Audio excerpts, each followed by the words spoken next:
Hi guys, ayan, finally guys, nahanap ko na rin yung cellphone ko na pang vlog dahil ang tagal ko nang naghahanap talaga ng cellphone na pang vlog para alam niyo yun, kapag nag-vlog ako, hindi ako mahirapan kapag naka-front tapos ibaback ko siya, hindi matitigil yung record natin. Kumbaga kapag naka-front tapos pwede na natin siyang i-back. Ayan, hindi matitigil yung record. Yun yung talagang hinahanap ko noon pa. And ngayon nasira yung cellphone ko. Ayan. Ito yung dati kong cellphone guys, ayan. Lagi siyang naka-connect sa charger. Kasi kapag tinanggal ko yan sa kanyang charger, mamamatay na siya. Hindi na siya mag-open. Ganun siya. Parang low bat siya kaagad. Ganun. Kahit 100% naman, ayan. Makikita niya naka 100% yan. Ayan, sana ba? Ayan, basta 100% yan guys. So, sobrang inis ko. Kasi baka anytime bumigay na yan siya. Kasi nangyari yan nung pumunta kami ng island and siguro parang nabasa siya or something ganyan. Doon na siya nagsimula na nag-malfunction na siya. So, hindi ko na siya example, hindi ko siya nadala nung nakaraan na pumunta kami ng nagpasipalay kami. Andun yung mga notes ko. So, hindi ko siya nadala talaga doon. And kaya nagpicture na lang ako doon sa cellphone pinicturean ko na lang yung notes ko dun sa cellphone ng partner ko. So, anyways, sobrang ganda ng Samsung A34 kung naghahanap ka ng vlogging phone na swak sa budget. Ayan, eto na yun guys, Samsung A34. Masasuggest ko talaga sa inyo, marirecommend ko talaga sa inyo kasi maganda talaga siya pang vlog. Ayan, wait lang. Eto, nagre-record tayo Ito yung sample. Nagre-record tayo and ibaback cam ko siya. Ayan, ayan. Ayan, diba? So, and then i-front ko na naman siya dito sa harap. So, yan. Ganun siya kalupit, guys. Ang ganda pa na feature nito kasi, ayun, kung makikita nyo naman, hindi tayo masyadong haggard dito sa camera. And talagang saktong-sakto lang.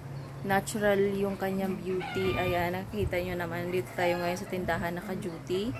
Ayan, and sobrang happy ko talaga dahil worth it yung pera na pinambili ko sa kanya. And maganda din talaga yung camera niya, yung quality ng camera. And kita nyo naman, ayan, sobrang linaw niya. And so far, sana tumagal talaga to sa akin, no? Kasi talagang, dati pa naman talagang fan ako ng Samsung, kaya lang natigil yon. Kasi noon, medyo pricey na kasi yung Samsung, at siya parang, ang dami niyang basta parang bigla akong naglaylo dun sa Samsung. And then ngayon bumalik na naman ako kasi yung mga nakaraan, yung mga cellphone ko talaga is naging Huawei, Vivo, ganyan. So ngayon, naghanap na naman ako ng cellphone since nasira nga yung cellphone ko. Ako kasi, ako yung tipong tao na hindi talaga basta-basta magpapalit ng cellphone, lalong-lalo na cellphone kasi nga nagde-depreciate yung value. So, pagpapalit lang talaga ako ng cellphone, lalong-lalo na kapag nasira na siya. So, ayan, nag-malfunction na yung isa. So, kailangan kong bumili na ng bago. So, pinili ko na yung bago na, alam mo yun, marami akong makaka-benefit ako na makapag-vlog ako ng maayos kasi, di ba, nagko-content tayo, di ba? Katulad din ngayon, nagko-content tayo. And then, yung mataas yung internal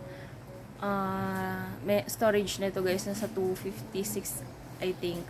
Kasi merong 128 doon, then 256, and then yung pinili ko is 256.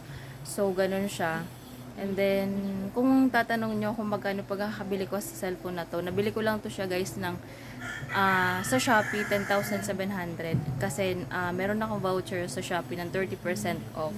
So, sobrang laki ng natipid ko doon. Kasi ang price pa ata nito is nasa 20,000. Pero goods na goods talaga siya sa mga nagsisimula na mag-vlog. Ayan. The best talaga ang Samsung A34 5G guys. Try nyo. Ayan, so ayun lang siya. Na-share ko lang sa inyo dahil the best talaga. Recommended talaga to sa mga nag-umpisa pa lang na mag-vlog dyan. Noon, magkano lang naman yung budget ko sa cellphone. Yung pinakamataas ko ng budget guys, 8,000 pesos. Sagad na yun. So, syempre sa 8,000 pesos, anong i-expect mo, diba?